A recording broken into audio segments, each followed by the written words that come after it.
Vai. Rádio Esplanada, sua melhor companhia, 15 horas, 12 minutos. Hoje estamos aqui recebendo na bancada...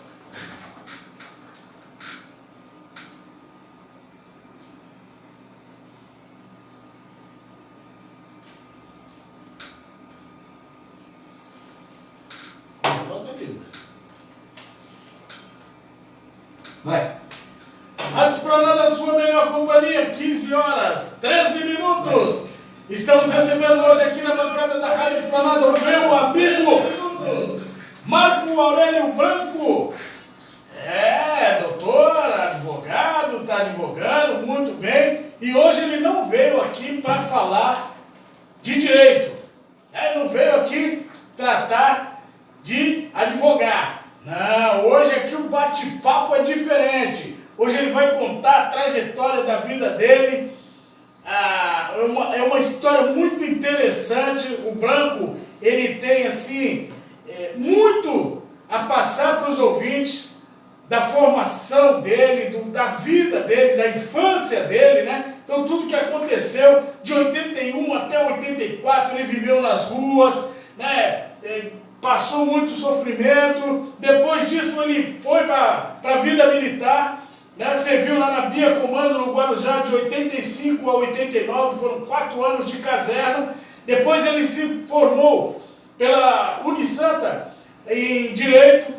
Então ele tem muito a acrescentar hoje aqui na bancada da Rádio Esplanada. Então, Branco, meu amigo, seja muito bem-vindo à bancada da Rádio Esplanada. Boa tarde.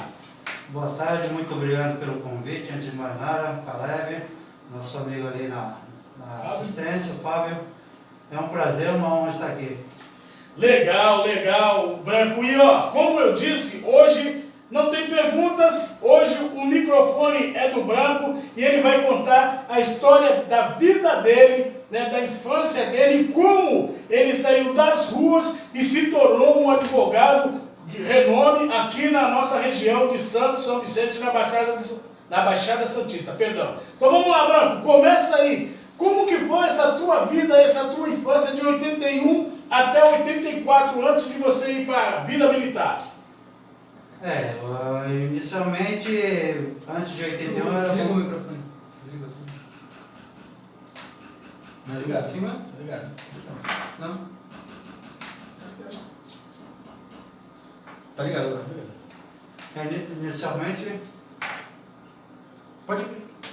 Inicialmente é bom começar lá, né? Na época, quando meus pais eram casados, se divorciaram, e aqueles casais, né, que volta e meia dá aquela nostalgia e resolvem sair de novo. E meus pais, oficialmente, eles já eram divorciados, né? Então, aconteceu de engravidar novamente. E foi, então, vamos dizer assim, o fruto de um casamento que não deu certo, mas também já estava em divórcio. E na época era até desquite.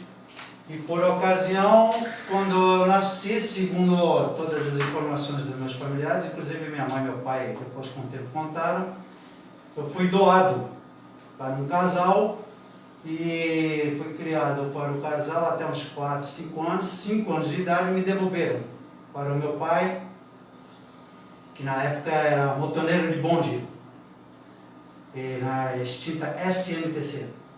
E aí me deixaram lá na porta do meu pai, os familiares lá do casal que me criava foram embora. Eu fui criado com meu pai até os 14 anos. Nesse inteirinho, meu pai morava com a falecida madrasta, muito gente boa, a Virgínia. Só que ele também não deu certo com a Virgínia e terminou com um relacionamento com ela. E aí o que fizeram? Meu pai, né, na época, teve a brilhante ideia.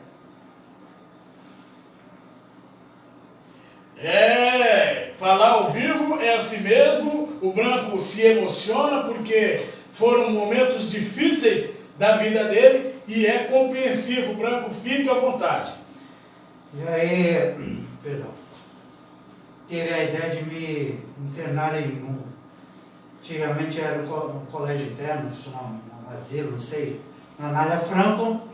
E eu fiquei 1 ano internado lá na Anália Franco, quando eu tinha 6 anos, segundo o informe também, era para adoção. E aí ninguém me adotou, meu pai foi lá e me buscou de volta. Então praticamente morei dos 7 aos 14 anos com meu pai. Mas era muito espancamento, judiava muito, apanhava muito, enfim, aquela coisa toda. E com 14 anos eu resolvi sair de casa, né? Para parar um pouco, né, de tanta agressão e tudo, resolvi cuidar da vida. Só que a vida não é um mar de rosa que a gente espera encontrar lá fora, né? Passei muita dificuldade, morei nas calçadas de Santos, dormi muito. Antigamente chamava Casa do Azulejo, ali na Brás Cubas, com a Rangel Pestana. E nas madrugadas não tinha onde dormir, procurava sempre uma marquise para dormir, para proteger da chuva, do frio. E eu lembro que meia-noite, 1h da manhã mais ou menos, eu batia na porta dos fundos da padaria Seara. E o padeiro, o Zezinho, gente boa, quero crer que já até faleceu, sempre doava sacos de pão, pão doce, essa coisa toda, e eu levava lá para os fundos, dividia junto com os outros moradores de rua. E era isso. E tinha dinheiro, pagava diário para dormir. Que na época, onde é o Museu Pelé, na época eram 2 hotéis. Um chamava Hotel Monte Alegre e o outro chamava Hotel Astor, bem de frente à entrada da estação ferroviária. Então assim, tinha dinheiro, pagava diária e entrava, dormia até meio-dia, de meio-dia tinha que sair. E não tinha dinheiro, dormia nas calçadas. Então dormia nas calçadas ali, debaixo da marquise mesmo da estação de trem, dormia ali no Valongo, dormia na Brás Cubas, dormia muito na Conselheiro Neves, ali perto da Luiza Macuco. Enfim, foi uma infância muito, muito difícil mesmo. E do que imaginar, trabalhei de tudo.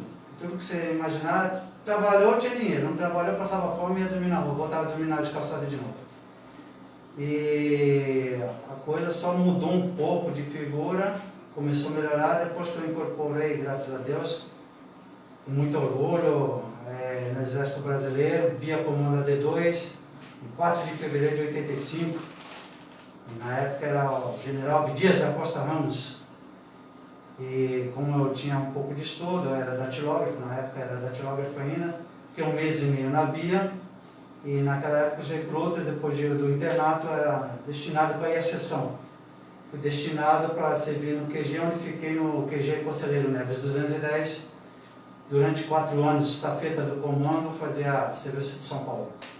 Que bacana essa história da vida do Dr. Marco Aurélio Branco, que hoje veio aqui na bancada da Rádio Esplanada contar um pouquinho dessa trajetória de morador de rua a advogado, como eu disse e repito, grande advogado aqui de Santos, da nossa região. Tem muita história boa para contar, ele se emociona porque não é fácil, né? Esse período que você passou nas ruas, você dormia embaixo de marquise, comia pão quando dava, né? Você tinha de 7, um pouco para frente, quantos anos você tinha mais ou menos?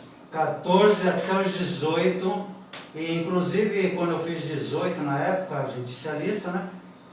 Com 18 saiu no ano seguinte. E estava morando na rua. Morava na rua, me alistei ali na Rua Paraná. E tanto é que eu dormi na porta da junta? Da junta. A vontade de servir o exército era tanta que eu, dia 2 de janeiro, dia 1º não, que era feriado. Dia 2 de janeiro, 8h30, 9h da manhã, quando abriu, eu fui o primeiro a me alistar. Olha aí, que bacana! E aí, eu continuava morando na rua, não tinha dinheiro, não tinha emprego, idade militar, ninguém dá emprego, não consegue emprego, por causa que tem aquela, né, não pode mandar embora, aquela coisa toda. Aí o que eu fiz? Eu tenho uns parentes da minha falecida madrasta, que moravam lá no interior, em Lins. Aí eu tive a ideia, eu falei, bom, já que aqui não há um emprego, vou lá para o interior, passear e vou ficando uma semana, 2, 3, e acabo trabalhando na roça, que é diária. E trabalhei também com muito orgulho em plantação de café e de milho, até da época que eu lembro até hoje. Voltar para o exame de seleção, em setembro, fiquei morando na região de Lins, ali até a última semana, a semana que eu trabalhei na roça, o dia inteiro aqui rissando café, peguei o pagamentozinho da semana, voltei para Santos, sem ter onde morar de novo, e no dia seguinte fui fazer o exame, que na época era até no campinho da Portuguesa Santista ali. E aí, quando você chegou, fui selecionado, vou servir o quartel, como é que foi essa reação tua? Tu, pelo jeito, foi um dos primeiros a chegar, porque você falou que no dia 2 já estava lá na porta da junta de serviço militar. Quando você ficou sabendo, você foi selecionado, vai servir a pátria, como que foi isso aí? Isso foi uma alegria tamanha, né? Porque na nossa época, que inclusive você é da minha classe também. Sim, nós somos da mesma turma. Classe 66. Na nossa época tinha você passando no exame médico. Eu lembro até hoje que o meu examinador é o Tenente Luiz Cláudio Gomes da Rocha, que inclusive é advogado. E por um tempo ele também foi comandante da Bia Comando ali até, né? Chegar o novo comandante. E ainda ele falou, você vai para a Bia e tal, você, repara a palavra dele, você é polivalente, você é datilógrafo, você é estafeta, enfim, aquela coisa toda. E você vai criando aquela amizade. Já nas 2, 3 semanas, geralmente, naquela época, precisava 100 soldados, o que eles faziam? Convocavam 300, e aqueles 300 ficavam na faxina ali, no ferrinho, né? De rissando ali, a mata, aquela coisa toda, você vai pegando aquela amizade. Dos 300 só vai servir 100. Depois de um mês, mais ou menos, só vai servir 100. Aí você incorpora. E você cria uma amizade excelente que eu tenho até hoje. Tem o Jordão, tem o Afonso, tem o Calixto, enfim. Inclusive o rapaz que sofreu um acidente comigo no quartel, Cabo Lourenço, que depois ele deu baixa, foi para a PM, e segundo o último informe, saiu capitão agora, recentemente, aposentou capitão da PM aqui em Santos, muito gente boa pra caramba, e só amizade boa, e para mim é um orgulho, uma honra, se pudesse, passava tudo de novo. Bacana, 15 horas 25 minutos, bate-papo hoje na bancada é com o doutor Marco Aurélio Branco. Bom, aí você ficou lá na Bia Comando, depois você saiu da Bia Comando e foi para o quartel-general que era na Conselheiro Neves. Conselheiro Neves 210. Aí você ficou lá quantos anos? 4 anos? 4 anos. E por que você saiu, Branco? Eu não saí, eu fui reformado.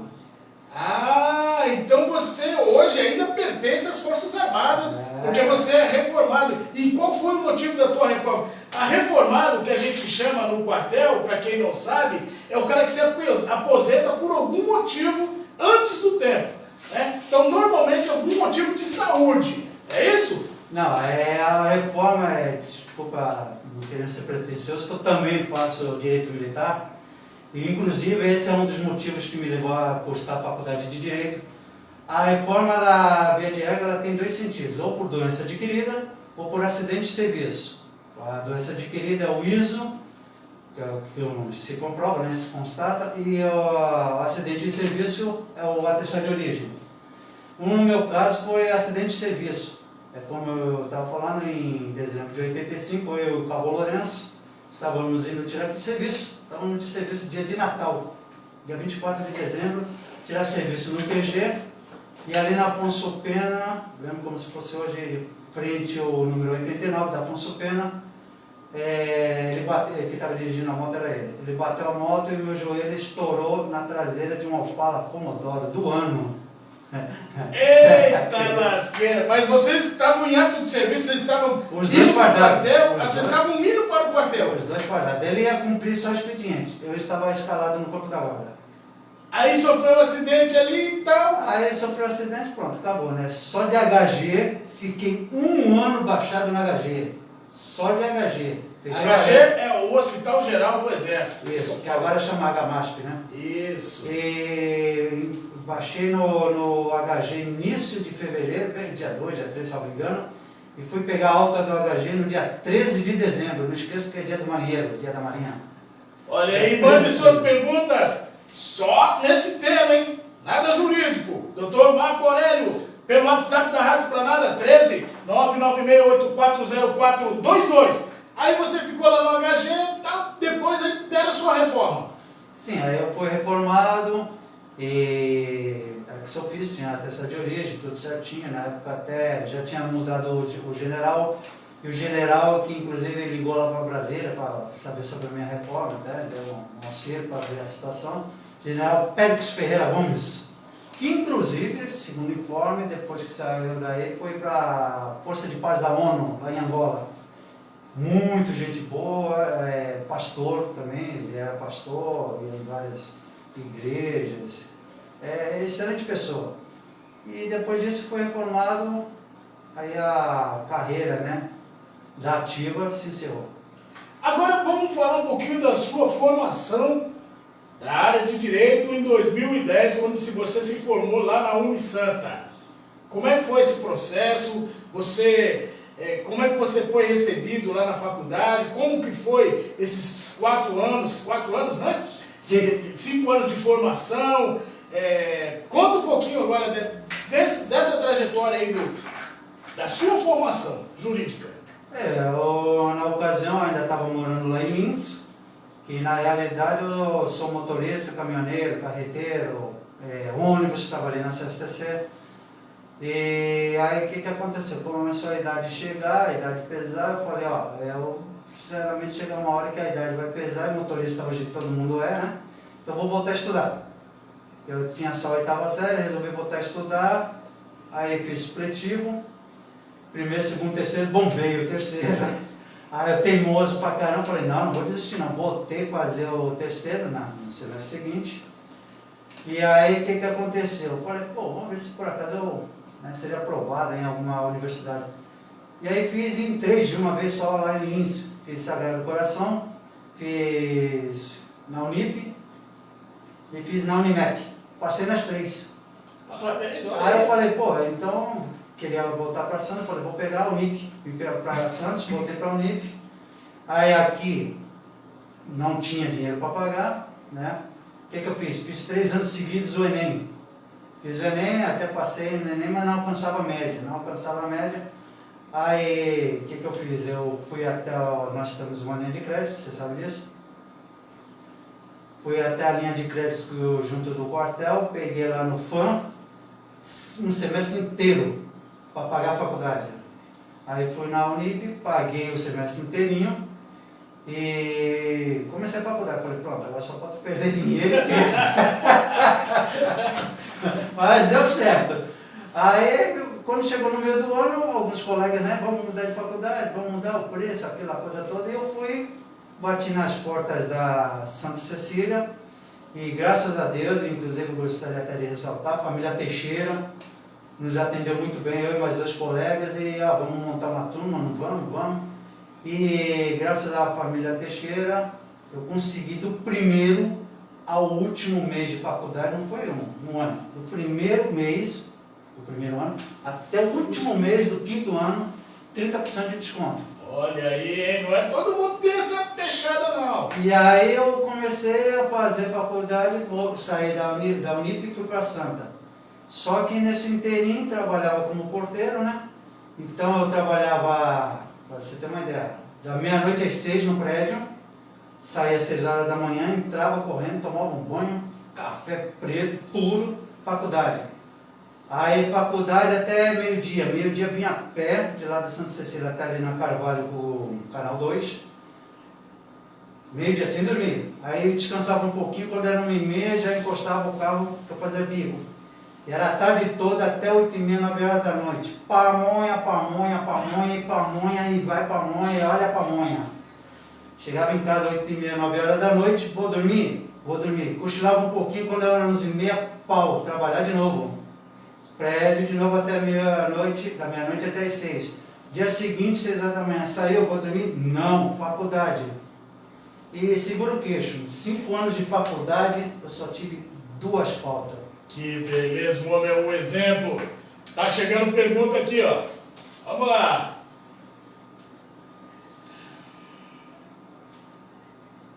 Não tem aqui quem mandou, mas a pergunta é, o doutor já pensou em fazer palestras? Eu entrei na faculdade, inicialmente com a intenção de me formar me especializar na área do direito militar, por eu ser militar, né? Das Forças Armadas, principalmente reforma, melhoria de reforma, detenção, pernoite, promoção, aquela coisa toda. E posteriormente dar aula. Então, eu estou terminando agora 2 pós, processo penal e pós também direito penal.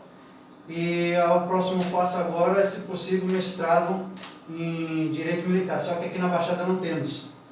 Eu tenho que tentar conseguir alguma coisa em São Paulo mesmo, porque aqui na Baixada já procurei, não temos mestrado. Mas a ideia é essa, é sempre estudar para estar sempre atualizado, porque principalmente legislação, né? Está sempre mudando, muda um artigo, um parágrafo, um inciso, então você tem que estar sempre estudando ad eterno, como dizem, né? O doutor Marco Aurélio é um exemplo que estudar só faz bem, só traz benefício. Você tem uma história curiosa e bacana sobre uma reportagem que você deu para o jornal A Tribuna. Confere? Isso. Conta um pouquinho que foi uma página inteira da vida desse homem aqui, ó, no jornal A Tribuna de Santos. Conta essa passagem aí para os ouvintes, Branco. A história da Tribuna até me surpreendeu. Depois de formado, uns 4, 5 colegas, né, que geralmente na faculdade você monta aquele grupo de trabalho. O primeiro ao último ano, os trabalhos juntos, né, um apresenta e todo mundo assina, enfim, aquela coisa. E alguns, uns 3, 4 colegas sabiam da minha história. Outros, a maioria da classe, da faculdade, não sabia. E aí vazou a notícia e resolveram, como eu não me recordo quem foi da faculdade, levou ao conhecimento da Tribuna, da reportagem da Tribuna. Aí me convidaram para fazer a reportagem, eu fiz a reportagem. E essa página inteira justamente falando sobre a infância sofrida, internado na Anália Franco. Morei muito nas calçadas, bati de porta em porta pedindo por favor um prato de comida. E eu gostaria só de ressaltar para quem nos está nos assistindo, que eu não sei, outro dia desse eu não entrei no site, mas tem um site de ex-moradores de rua e tem até minha foto lá também, né? Não sei como é que foi parar lá minha reportagem, porque é pública, né? Tudo bem.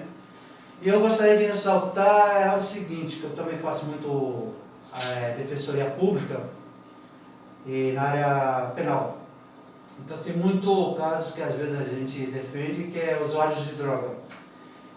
E aí me perguntaram qual o segredo de 4 anos na rua sem se envolver com crime, sem se envolver com droga. Eu gostaria de ressaltar que acima de tudo é Deus, independente da sua religião. Se é evangélico, se é cristão, se é católico, se é Hare Krishna, enfim, independente da sua religião. Que a palavra mesmo diz, buscar primeiro as coisas do reino de Deus, as demais coisas serão acrescidas. Então, evitar qualquer tipo de droga. Droga não é só cocaína, droga não é só maconha, droga é uma bebida, droga é um cigarro. Às vezes você começa com um cigarro, o cigarro não satisfaz, aí você vai para a maconha não satisfaz, aí você já vai para crack, vai para cocaína, sei lá o quê. Então, o segredo de quem está morando na rua, ou de quem mora na rua, o segredo é evitar o máximo droga. Porque se usar como pretexto para poder tirar uma noite ou para poder dormir essa noite que está muito frio, vou beber, vou me aquecer, você não se levanta mais. E principalmente, trabalhar no que aparecer, qualquer tipo de bico que aparecer, ajudante de caminhão, ajudante de fio, eu já fui ajudante de caminhão, ajudante de pedreiro, ajudante de marceneiro, ajudante de carpinteiro, balconista, ajudante de cozinha, trabalhei muito ali no antigo restaurante Romania, trabalhei na feira, barraca de Seu Amadeu, de frios, muita gente boa pra caramba comigo, enfim, trabalhar de tudo. Não tinha um trabalho, precisava pagar diária, posso carregar seu sacola aí, madame? E aí quando chegava na casa da madame, eu me dava 2, 3 bananas, uma laranja, era o meu almoço.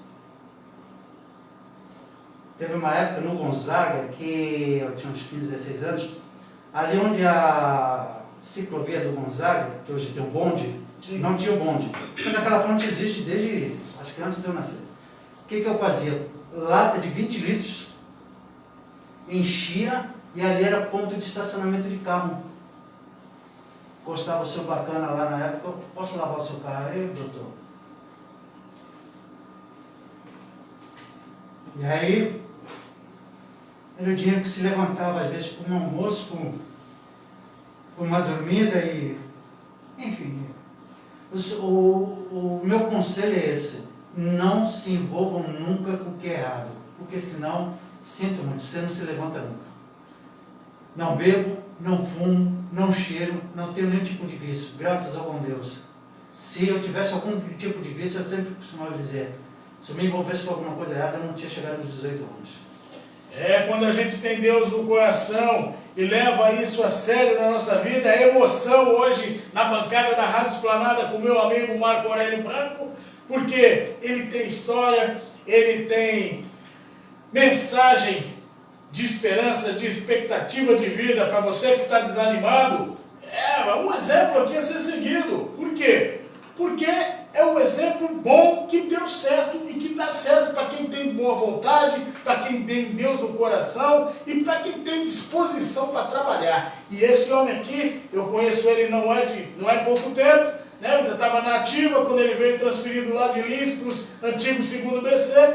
Nós temos história para contar. Esse é o meu amigo Marco Aurélio Branco. Fala mais um pouquinho aí, Branco, da sua história, da sua trajetória, da sua vida, que marcou, que marca, e a lição que você deixa para essa juventude de hoje, que hoje realmente é muito difícil, época de pandemia é pior ainda, a população não tem muita paciência, né? A molecada hoje não quer estudar, não quer ter uma formação, e você tem exemplo para dizer que toma juízo, moleque! Você tem filho, Branco? Tenho um filho. E como é os teus filhos sabem dessa história toda aí? Sabe, meus filhos sabem muito antes da notícia sair na tribuna, né? Inclusive está na tribuna e no site da Santa Cecília também está essa história. Ó. E meus filhos, graças a Deus, são um orgulho, todos os dois formados, né? Engenharia e administração. Inclusive meu filho há pouco tempo era para fazer SpaceX, mas como ia ficar longe, resolveu ficar por aqui mesmo, terminar a faculdade, engenharia. E a minha menina também está indo na 2ª faculdade já agora, fazendo pedagogia, fez ADM, agora está fazendo a pedagogia. E é só orgulho, graças a Deus, Deus tem nos abençoado até então. E o conselho que eu deixo para os jovens, que eu sempre falo por ter usado com meus filhos, né? É evitar um máximo de mais companhias, como diziam na época que a gente era criança. Porque às vezes você tem um colega, aquele teu colega que vem de 6, 7, 8, 9 anos e vai te acompanhando a vida toda, aí chega você entende, é o teu melhor colega. Chega um belo dia, ele chega com uma maconha, com um cigarro, com uma bebida, fuma aí, cheira aí, experimenta. A tentação, o diabinho. Aí o que acontece? Eu sempre tive isso na minha mente. Quando eu via que a amizade não servia para mim, a partir daquele dia, aquele cara já não era mais meu colega. Acabou, eu mudava de bairro, eu mudava de rua, eu parava de frequentar aquele lugar. Então o segredo é esse: o verdadeiro colega não vai te oferecer coisa ruim. E por outro lado também, o primeiro que vai te oferecer porcaria, droga e te chamar para coisa errada é justamente aquele que convive com você diariamente. Aquele que você entende que é um colega. Então tem que tomar muito cuidado, ver com que tipos de pessoa você anda, quem é as suas amizades, quem você entende como amizade. Esse é o conselho que eu deixo para os jovens. E só ressaltando, gostaria de agradecer também, por que não, ao Exército Brasileiro, porque na minha época, na nossa época, costumávamos dizer, o Exército é fábrica de homens. E com certeza eu mais do que nunca sou o primeiro a dizer que sim. Né? Tenho muito orgulho de ter servido durante o tempo que servi. Infelizmente foi reformado, poderia ter servido, né? Até. Tu saiu quando? 2014? O correto, eu tinha mais tempo ainda, mas como eu já tinha tempo para verbado, eu fui embora. Quando deu uns 30 anos, eu fui embora. Por exemplo, poderia ter ficado até 2014, né? Mas Deus sabe como é que faz e voltei a estudar, me formei e a ideia é essa. Agora, Deus quiser, um mestrado, especialização. Parabéns, Branco. Agora 15 horas e 43 minutos. Parabéns para você. Obrigado. Que esse seu exemplo sirva para muitos jovens que nesse momento estão nos ouvindo, nos vendo, porque estamos ao vivo pelo Facebook da Rádio Esplanada. A história do barco depois vai para a nossa página do YouTube, vai para o nosso Instagram, e é um exemplo para ser seguido pela nossa juventude. Se você tiver alguma pergunta para o nosso convidado de hoje, deixa lá a pergunta na página do Facebook que a gente encaminha para ele. Ele vai voltar aqui numa nova oportunidade para falar sobre a profissão dele, né, a formação dele jurídica, vai contar novas histórias e para tirar dúvida na área jurídica, certo, Branco? Isso, com o maior prazer, é só convidar. Então, antes de encerrar, você foi inclusive lá na faculdade, na Unisanta, fizeram uma homenagem para você lá, não foi? Eu nem sabia, depois dos colegas que eu já tinha me formado, os colegas, por exemplo, eu estava no 5º ano, só que eu sempre fui muito... Então, né, eu ia na classe do 3º ano, do 2º ano, do 1º ano, então, todo mundo me conhecia lá. E aí os colegas, pô, tu viu lá o quadro que fizeram lá na faculdade? Eu falei, pô, não estou sabendo. E aí colocaram um quadro da reportagem que saiu na tribuna, dentro do núcleo jurídico lá da Unisanta, logo que você entrava, não sei se ainda está lá, né, faz tempo que eu não vou, principalmente por causa da pandemia, mas assim que você entrava no núcleo jurídico ali do direito, já uma foto lá de uma página inteira, no quadro, um dos melhores alunos que já cursou direito aqui nessa universidade. Parabéns, mais uma vez, isso aí mostra que você fez a coisa certa, está no caminho certo, continue assim a ser o exemplo para os seus filhos, para a sua esposa, para os seus colegas de faculdade, para os seus amigos da vida, né? Rádio Esplanada, a sua melhor companhia, 15 horas e 45 minutos. Nós estamos chegando ao fim do bate-papo de hoje. Quero agradecer aqui o Branco. Muito obrigado, Branco. Seja sempre bem-vindo. Quando você quiser, avisa que essa bancada aqui sempre terá espaço para você. As suas considerações finais, por gentileza.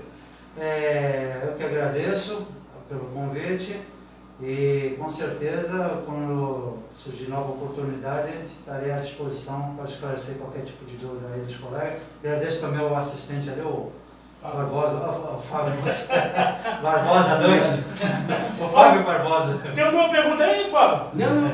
Então, hoje nós não tivemos pergunta, porque eu deixei claro que a ideia era do Branco contar a trajetória da vida dele, as fortes emoções, né, da vida dele, desde a infância até a formação acadêmica. Parabéns, então, Branco. Lembrando que na segunda-feira, quem estará aqui na bancada da Rádio Esplanada batendo um papo comigo é o Marcão da Esplanada. Marcão, te espero aqui na segunda-feira a partir das 15 horas. Mande suas perguntas para o Marcão da Esplanada pelo WhatsApp da Rádio Esplanada 13 996840422. E nós vamos ficando por aqui. Amanhã eu volto a partir das 10 da manhã ao vivo até as 2 da tarde. E depois das 14 horas tem ele, Fábio Vinhado, no comando da sua tarde. Tchau, São Vicente, tchau, São Paulo, tchau, Brasil. Fábio, é contigo.